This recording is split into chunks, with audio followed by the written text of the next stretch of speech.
우리나라 학계라던가 AI한테 핵심적으로 파고 들어가게 되면 어버버 한단 말이에요. 버그가 걸리게 되는 현상이 일어납니다. 여기 낭랑이 있고요. 여기 진번이 있고요. 여기 임둔이 있고요. 여기 현도가 있는데 이게 바로 한사군이죠. 야, 이거 맞아? 그 근거를 찾았는가? 그 근거는 아무리 찾아봐도 없더라고요. 고구려. 그렇지만 그 유주가 베이징 지역이 아니라는 학계의 그 통설, 그 정설을 제가 깨부수는 그 증거는 제가 찾았습니다. 아까 지도는 대략 이 정도가 맞는 거죠. 태행산맥에서 연해주 일대까지가 고구려의 영토였다. 그리고 여기까지는 고구려 진짜 영역으로 봐줄 수 있지만 수나라에 이르러서 그 영토가 동서로 6천리가 되는 겁니다.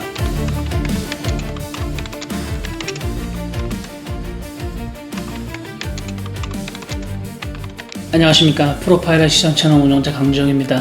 오늘은 고구려 영토에 대해서 설명을 드릴 거고, 고구려 영토가 어디에서 어디까지였는가 이 부분 하나만 남았는데 오늘 정리해서 설명을 드리도록 하겠습니다. 우리가 흔히 알고 있는 고구려 영토는 국사 시간에 배우는 그 고구려 영토인데, 두만강 그 북쪽 인근에서 그리고 서쪽으로는 현재 요하 그 동쪽에 그 인근 지역이 바로 고구려 영토라고 나와 있습니다. 서쪽에서 동쪽까지의 거리가 대략 2천리 정도 되는 그 영토거든요. 그게 우리는 고구려 영토라고 알고 있지 않습니까? 그리고 대하 드라마 고구려와 관련되어 있는 그 드라마를 봤을 때도 그게 바로 고구려의 영토라고 알고 있는데, 제가 지금까지 쭉 설명을 했겠지만 사실 그 고구려 영토는 고려의 영토라고 계속해서 설명을 드린 거거든요. 고려 태조 왕건이 북한에다가 평양이라고 일컬어서 평양이라고 그 지역을 이제 칭하게 되고, 그 남쪽에 개경이라고 해서 고려의 수도를 이제 만들게 되는데요.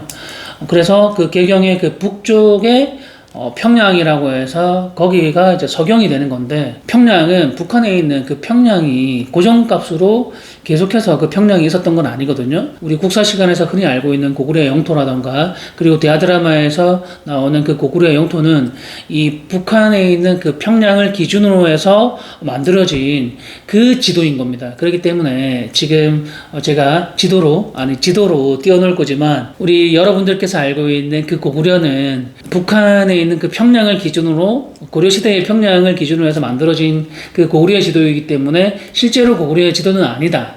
이 부분에 대해서 제가 여러분들께 설명을 드릴 겁니다. 그러면 실제 고구려의 영토는 어디서 어디까지였는가, 핵심 지역은 어디까지였는가, 이 부분에 대해서는 지난 시간 너무나 많이 영상을 올려놨기 때문에 그 부분은 지난 영상들을 참고해 주시면 좋을 것 같고요. 그리고 4세기 이후부터는 미천왕이라던가 광개토 태왕이나 그리고 장수왕이나 이 시기를 거치면서 하복성을 온전하게 차지하게 되는 그런 이제 과정인데요. 그 상황 속에서도 그 기준을 태행산맥을 이제 기준으로 해서 이제 동쪽으로 영토가 이천리였다가, 그리고 동쪽으로 조금 더 멀리 가서 영토가 3100리였다가 수나라에 이르러서 통전에 보면 그렇게 나옵니다. 수나라에 이르러서 6천리가 되었다라고 얘기를 나오는데요. 그 태행산맥의 그 기준으로 했을 때 동쪽으로 만주 지역을 이제 전체적으로 다 장악을 하게 되는 겁니다.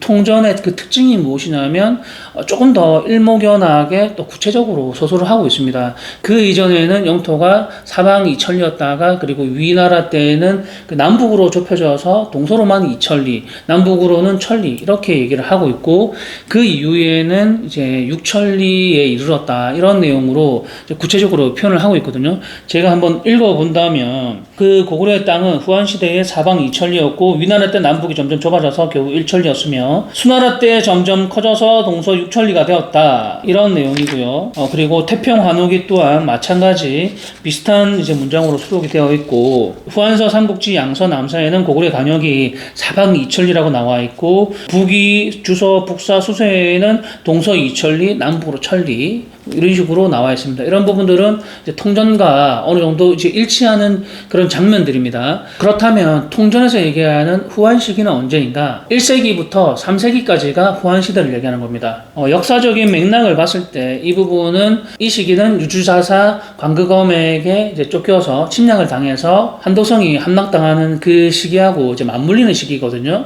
그렇기 때문에 굉장히 신뢰도가 높다라고 봐야 되는 겁니다. 용주는 어디였습니까? 태행산맥 서쪽이고, 그리고 황하강 상류 지역의 그 동쪽에 있습니다. 그리고 태행산맥 북쪽에 바로 우측 그 지역이 바로 요동이라고 할 수 있습니다. 그렇다면 전후 사정을 쭉 살펴보면 후한시대 이후부터는 공손씨가 그 하북성의 그 서쪽 지역, 그 요동 지역을 이제 장악하고서 자체적인 정권을 만들어서 그 지역 일대를 이제 장악을 하고 있었고, 그리고 하북성의 그 동쪽 지역은 그 베이징 인근은 이제 고구려가 장악을 하고 있었습니다. 그렇게 서로 대립하고 있었다라고 보면 되고, 위나라 그 사마에 의해서 공손씨의 그 정권은 이제 무너진 거고, 그러다가 고구려가 요동 지역을 먹으려고 하자 광국검이 그 부분을 이제 방해한 거고, 뭐 이렇게 보면 될 것 같고요.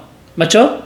그러면 영주는 태행산맥 서쪽이고, 그리고 유주도 제가 지난 시간에 얘기를 했지만 태행산맥 인근의 그 요동 지역에 있는 그 지역이라고 했잖아요. 수나라와의 전쟁에서도 그 수양제가 영주를 거쳐서 태행산맥을 넘어서 고구려를 침공을 하지 않습니까? 그리고 당태종 이세민도 당나라와의 전쟁에서도 그 이세민이 유주를 거친단 말이에요. 거기가 이제 바로 요동이거든요. 그 유주에서 요동성에서 이제 공격을 하게 되는 건데, 우리 학계는 유주가 베이징이라고 얘기를 하고 있는데, 그 베이징이 아니라 제가 태행산맥 쪽이라고 분명히 얘기를 했잖아요. 그 근거가 어디 있는가, 그 근거를 찾았는가, 사실 그 근거는 아무리 찾아봐도 없더라고요. 그렇지만 그 유주가 베이징 지역이 아니라는 학계의 그 통설, 그 정설을 제가 깨부수는 그 증거는 제가 찾았습니다. 요동이 요하 동쪽이 아니라는 그 근거와, 그리고 유주가 그 베이징이 아니라는 그 근거는 제가 그 정산을 통해 가지고 증명을 할 수 있습니다. 그 부분은 제가 농고법을 통해 가지고 증명을 할 수 있고 입증을 할 수가 있습니다. 그러면 그 부분에 대해서 한번 살펴볼까요? 그 요동을 장악했던 그 공손도가 어디 출신이냐? 공손도의 출신부터 살펴봐야 되는데, 공손도는 어디 사람인가? 공손도는 유주의 요동군 양편현 사람입니다. 거기가 고향인 거예요. 그러다 보니까 그 공손도가 요동에 자신의 그 정권을 수립을 하게 되는 겁니다. 그런데 제가 방금 전에 얘기했겠지만 유주의 요동군 양편현이라고 얘기했잖아요. 주 안에 군이 있고 군 안에 현이 있단 말이죠. 요동군이 유주 안에 속해 있다는 그 부분에 대해서 그 근거를 찾아야 되잖아요. 그 근거는 한서지리지에 있습니다. 요동군은 진나라가 설치를 했고, 그리고 유주에 속해 있다라고 나와 있습니다. 그리고 18개의 현이 있다라고 기록을 하고 있어요. 볼까요? 요동군은 진나라가 설치를 했다. 유주에 속한다. 호수는 55,972호. 인구는 27만 2,539명이다. 현은 18개이다. 18개의 현은 양평, 신창, 무려, 망평, 방, 구성, 요수, 요양, 험독, 거치, 고현, 안시, 무차, 평각, 소안평, 문, 번안, 답시, 이렇게 18개의 현이 있다라고 기록을 하고 있거든요. 학계의 논리대로라면 요동군은 이제 요하의 동쪽에 있다라고 얘기했기 때문에, 그러면 유주는 어디에 있어야 됩니까? 요하의 동쪽에 유주도 함께 있어야 되는 거예요. 그러면 이 부분에 대해서 충돌을 일으키게 되는 거지 않습니까? 성립할 수가 없는 거예요. 마찬가지로 학계에서는 요동이 요하의 동쪽에 있다라고 얘기를 하고 있는데, 유주는 어디에 있다고 또 얘기를 하고 있습니까? 또 베이징 인근에 있다고 얘기를 하고 있는 거예요. 그렇다면 요동은 베이징 인근에 있어야 되는 겁니다. 그런데 이 부분에 대해서도 또 학계에서는 인정을 하고 있지 않잖아요. 맞죠? 그렇기 때문에 유주가 베이징에 있다는 부분도 틀렸고, 요하 동쪽에 요동에 있다는 얘기도 또한 틀린 겁니다. 주리 학계에서 얘기하는 그 한사군이 한반도 일대에 한사군이 있지 않습니까? 여기 낭랑이 있고요.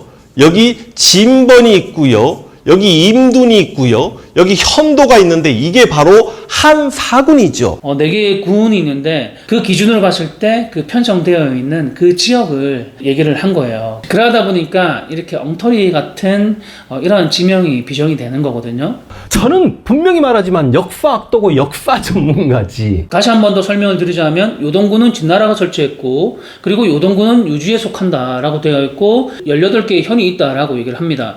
이게 참이라면, 이게 사실이라면 유주는 베이징에 있다라고 얘기를 했기 때문에 요동군도 베이징 인근에 있어야 되는 겁니다. 맞죠?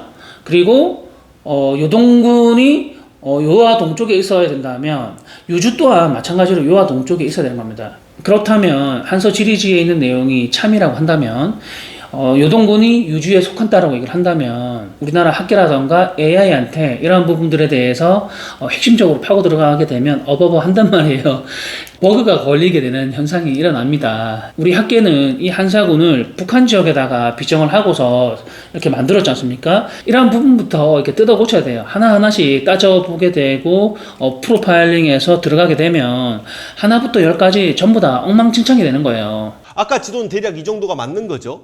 그리고 여기까지는 고구려 진짜 영역으로 봐줄 수 있지만 그러면 요하 동쪽의 요동은 언제부터 그 요동이라고 이제 비정이 된 것인가라고 한다면 후삼국 시대라고 할 수 있는 그 고려 시대 그 이후부터 요하 동쪽이 바로 이제 요동이다라고 비정이 돼 가지고 부르게 된 것인데 무엇 때문에 요하 동쪽이 요동이라고 하냐면 그 고려가 고구려를 이제 계승했다라고 주장을 했고 북방민족과 이제 고려와 국경을 이제 대체하다 보니까 그 경계선이 바로 요동이지 않습니까? 고구려의 경계선이. 그러다 보니까 고려의 경계선이 요하 동쪽이다 보니까 거기를 이제 요동이라고 부르게 된 거고, 그리고 그 고구려의 그 지명들이 있는데 그 지명들을 한반도로 가지고 와서 그렇게 부르고 한반도에다가 평양이라고 이제 비정하게 된 것이고, 왕건이 그렇게 칭했다고 하잖아요, 평양이라고. 한반도에 비정되어 있는 그 지명들 때문에 우리 학자들이 제가 방금 전에 얘기했던 그 원리에 대해서 이해하지 못한 채 그 한반도에 있는 그 지명만 보고서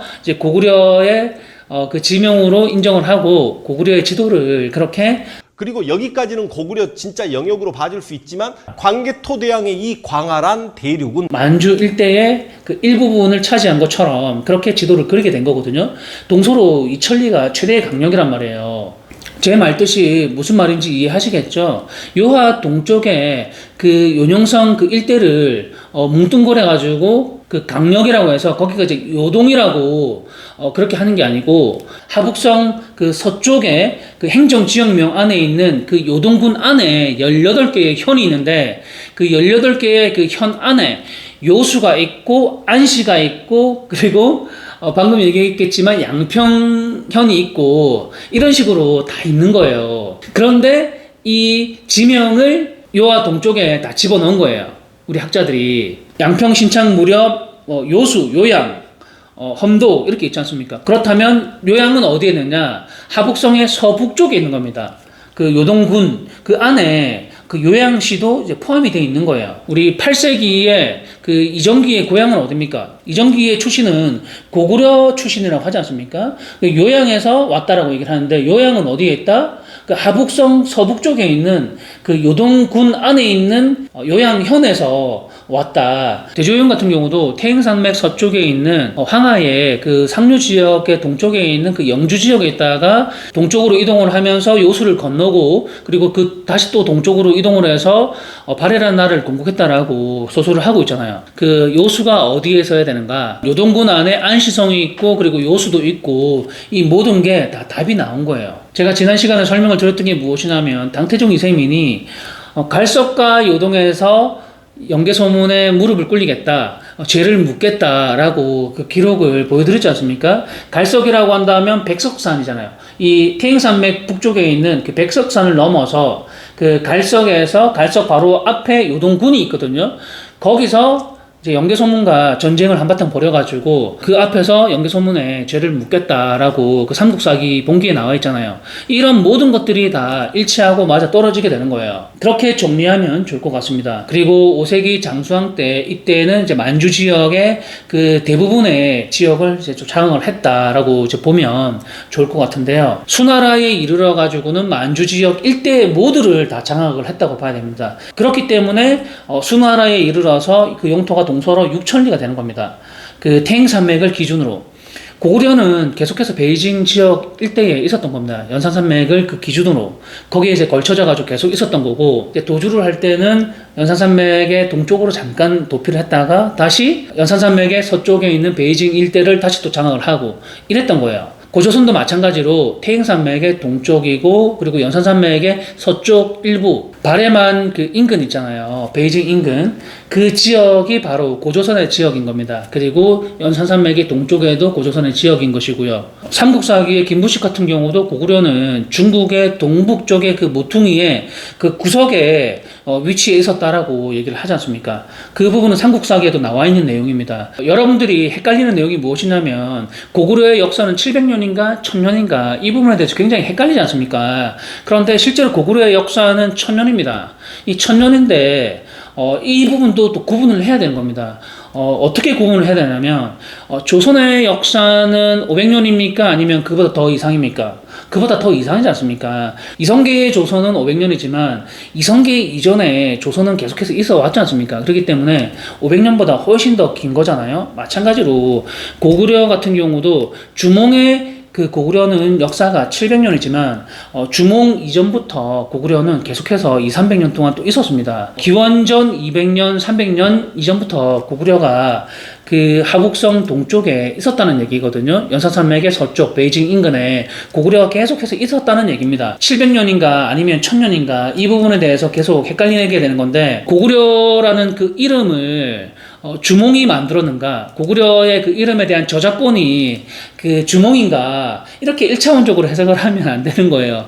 고구려라는 그 나라는 구리라는 그 이름은 주몽 이전부터 있었다. 그 부분은 정사에도 계속 확인이 되고 그 부분을 참고하시면 좋을 것 같습니다. 또 이거를 갖다가 부여의 역사와 그리고 고구려의 역사를 합쳐져서 그게 기록된 것이 아닌가라고 하는 사람이 있고 그런 음모론을 얘기하는 사람이 있는데 예전에 과거에 있었던 학자들이 그렇게 무식하지가 않습니다. 예전에 1000년 전, 1500년 전에 그 학자들이 이런 부분도 이제 구분하지 못할 만큼 무지하지 않다라고 생각하면 좋을 것 같아요. 부여가 아니라 고구려다. 주몽 이전에도 고구려가 있었다.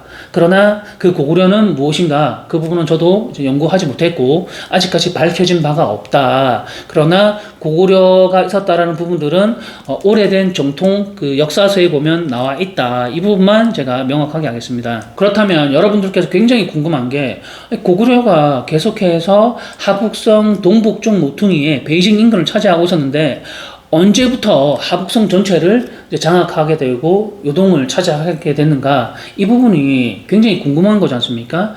그 부분은 삼국사기에 보면 나와 있습니다. 한번 읽어봐 드릴게요. 302년 가을 9월에 왕이 병력 3만 명을 이끌고 현도군을 침략하여 8,000명을 이제 포로로 잡아 이들을 평양으로 옮겼다. 평양은 어디에 있습니까? 베이징 인근에 평양이 있다고 얘기했지 않습니까? 그러면 현도군도 베이징 인근에 있어야 되는 거예요. 311년 가을 8월에 장수를 보내 요동 서안평을 습격하여 빼앗았다. 313년 겨울 10월에 낙랑군을 침략하여 남녀 2,000명을 포로로 잡았다. 315년 봄 6월에 현도성을 공격하여 깨뜨렸는데 죽이고 사로잡은 자가 매우 많았다. 311년 8월 가을에 요동 서안평을 이제 습격하여 요동을 빼앗았다라고 얘기를 하고 있습니다. 그러면 311년 그 이전에는 계속해서 그 위나라의 영토였고 요동이 그런데 311년에 이제 요동을 빼앗은 겁니다. 하북성 전체를 장악을 하고 있었던 겁니다.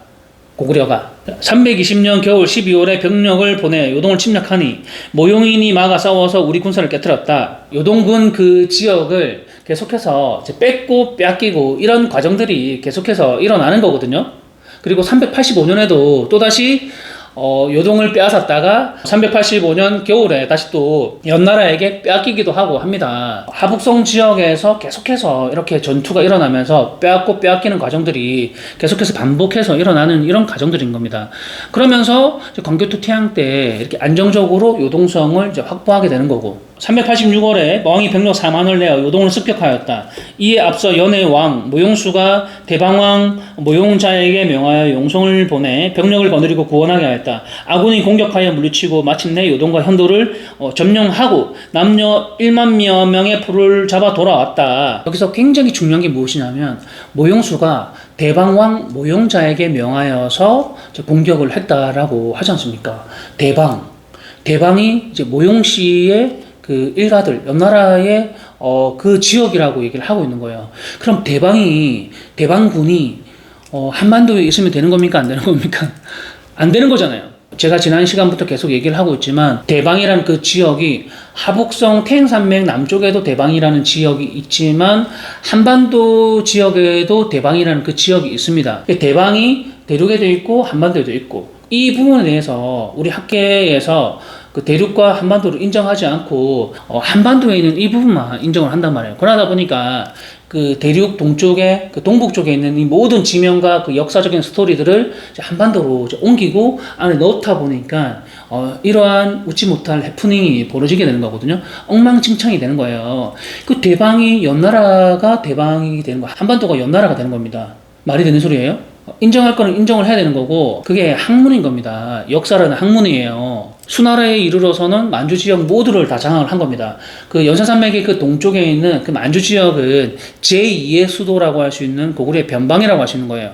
육천리라고 해가지고 이제 지도상에, 지도 위에서 직선거리로 육천리를 얘기하는 게 아니고 도로상에 산 넘고 물 넘어가지고 육천리를 얘기하는 건데, 직선거리에 한 70% 정도를 적용을 하면 되는 건데, 태행산맥을 기준으로 해서 한 4,000리에서 4,500리 정도를 이제 동쪽으로 가면 그 지역이 고구려의 영토다라는 겁니다. 태행산맥에서 연해주 일대까지가 고구려의 영토였다. 이 정도면 고구려의 영토가 어디서 어디까지면 고구려의 그 인구는 몇 명 정도 되는 것이고, 그리고 고구려의 핵심 지역, 수도는 어디 지역이 주요 핵심 지역인가, 이 부분에 대해서 이제 그림이 그려지시나요? 시즌 3는 대륙 신라가 멸망을 하고 발해가 멸망을 하면서 어떻게 되는가, 이들이 증발을 하였는가, 이 부분이잖아요.